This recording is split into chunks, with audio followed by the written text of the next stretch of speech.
I'm Miranda Khan, topping our 5 p.m. Newsmax Now update on this Friday, January 9th.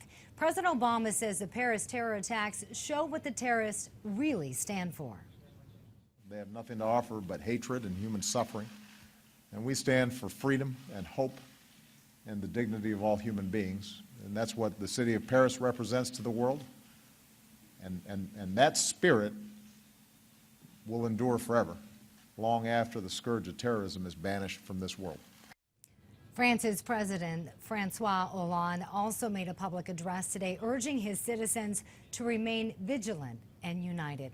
Meanwhile, France remains on high alert following the aftermath of the 2 hostage situations that played out in towns outside of Paris. 3 of the 4 terror suspects are now dead, but police continue searching for this woman. There she is. She was able to escape the hostage situation that occurred in a kosher grocery store. Police say one of the suspects is her boyfriend, and he's now dead. 4 hostages were also killed either before or during the police raid. 15 hostages were freed from the supermarket.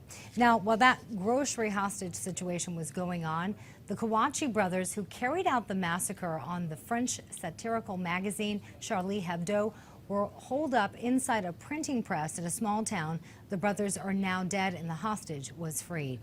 In other news today, the terror group Boko Haram claims to have killed 2,000 people in Nigeria. And according to officials, most of the victims are women, children, and elderly people.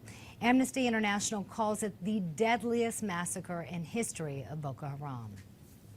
The Justice Department joins a legal battle of the trademark dispute concerning the NFL Washington Redskins. In June, the U.S. Trademark Office stripped the team of the trademark protection. Now the team is appealing that ruling. And today on Capitol Hill, the House passes a bill to approve the Keystone XL pipeline.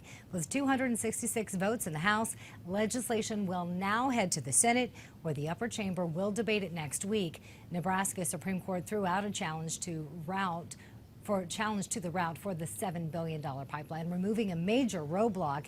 After the vote, congressional leaders also held a moment of silence for the victims of the Paris terror attacks. And congratulations to Boston. It's now America's candidate for the 2024 Summer Olympics, beating out LA, Washington, and San Francisco. Rome is already in the running, and a German city is expected to jump in as well. A final decision will be made mid-2017. That was your Newsmax Now update. Always stay connected at newsmax.com.